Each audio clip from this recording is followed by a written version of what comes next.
Isang mapagpalang araw po sa ating lahat at masayang araw po. Ayan po, ako po naghahanda na ng aking gagamitin.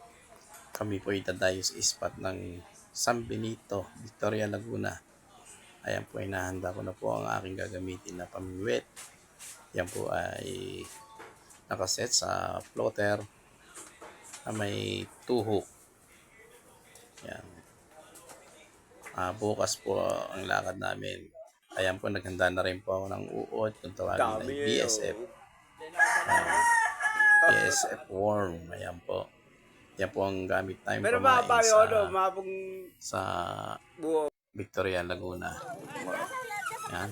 Magandang umaga po. Andito na po kami sa aming spot sa San Benito, Victoria, Laguna. Ayan po. Katunayan po ay naghahanap na po ako ng bangka niyan na aming magagamit ng aking kaibigan na si Warren Almores na si Dom Benito ng Kalamba. Ayan po. Ayan. Maagang-maaga po, andyan na po kami. Siguro mga 5:30 po nandito na kami sa spot na to. Ayan po, yung araw na yan. Napakaraming anglers po namin nakilala dyan. At nakilala din ako dahil sa aking pagbablog na Kasiwa Anglers. Ayan po. Big shoutout po sa aking mga kasama sa Kasima Anglers na hindi nakasama. Ayan po. Pero natuloy po kami ng aking kaibigan na si Warren. Ayan. Aho, para matibay. Ayan po si Mahanap, may Tatay patungan kami. ang aming nakausap, nakadil sa bangka. Ang bangka nga po pala dito ay talagang 200. Maghapon mo nang magagamit yung bangka. Hanggang gusto mong mamimit ka. Ayan po. Ginagawa na po ni Tatay yung aming bangkang sasakyan. Yung panlatag. Nilalagari niya po yung panlatag sa bangka para may mapatungan kami ng aming mga gamit. Yung nakikita niyo po na namamangka na napapunta na po sila sa kanilang spot sa may mga kalimitan pong spot po dito, yung mga water lily tsaka yung mga tambuan, mga damo. Nandun daw po yung mamaw na tilapia. Ayan, yung nakikita nyo, may mga bangka sa tabi. Yung mga bangka po niyan, yan po yung mga pinarerentahan. Yan, yung mga bangka na yan. Yan, 200 po yan. Yung mga ganyang kalalaking bangka. Ayan, si Tatay nilagari pa yung panlatag sa aming bangka ng aking kaibigan na si Warren. Ayan, nakakuha na po kami ng bangka. Ayan, ilalatag na po ni Tatay yon yung nilagari niya na panglatag, parang papag.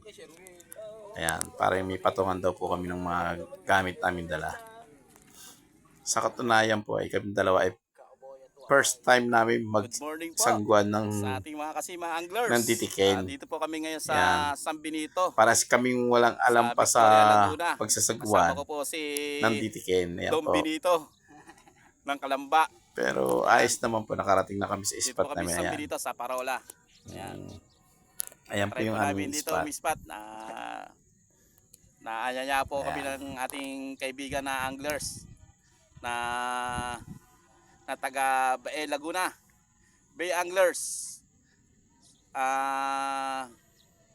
Bay Anglers Celis Nash. Ayan, ang ating kaibigan na masipag sa ating makikipag-chat at walang lihim sa spot.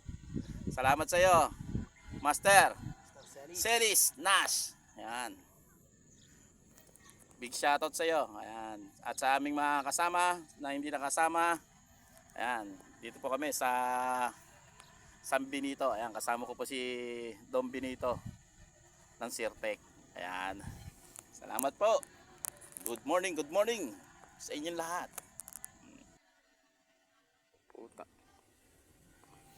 Ayan po, kami po ay lumipat na ng spot. Ayan, nakahuli po kami ng kanduli. Ayan, puro kanduli po yung mga nahuhuli ko. Ayan, kanduli ng Laguna, sabi nga, baby shark. Ayan, hawig po naman siya ng baby shark. Ayan. Ito lang po yan, mga pang 8 piraso po na yan na kanduli. Hindi naman po nakain sa amin yan, kanduli. Kaya, puro donate po ang ginagawa ko. Binibigay ko lang po. Ayan, pang 8 piraso na yan. Ayan. Palipat-lipat po kami ng spot. Namimili kami kung sa may dawe. Yan, bago po kami magsasabog po muna kami ng pellet para ang isda ay lumapit po. Nagsasabog muna kami. Pampabango sa spot namin po. Ayan po kami sa malipat-lipat po kami. Minsan kumukulimlim. Ayan. Kala nga namin uulan, pero hindi naman po umulan.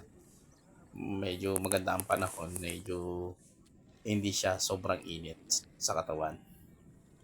Ayan po, patunayan nandiyan kami sa spot na yan. Akala namin hindi na kami madadawi, uuwi na kami ng Biguan. Pero isang sa napakaganda ay nagsunod-sunod din po huli namin ng tilapia. Lumipat po kami doon sa timbre ng aming kaibigan na si Master Celis Nash. Siya po yung, totoo lang po, siya po yung nag-aya sa akin dito sa spot ng San Benito. Dahil dito daw po talaga walang zero. Kailangan lang talaga meron pang pellet duck na pampalapit ng tilapia para dawiin ka. Yan. Yan po kami. Yan. Bago kami umuwi, ayan na po yung mga nahuli namin tilapia. Nakakilala ko si kaibigan, si Biwas ni Totoy. Yan. Si Biwas ni Totoy nakilala ko. Isang vlogger na taga Santa Cruz, Laguna. Ka-anglers din po natin yon.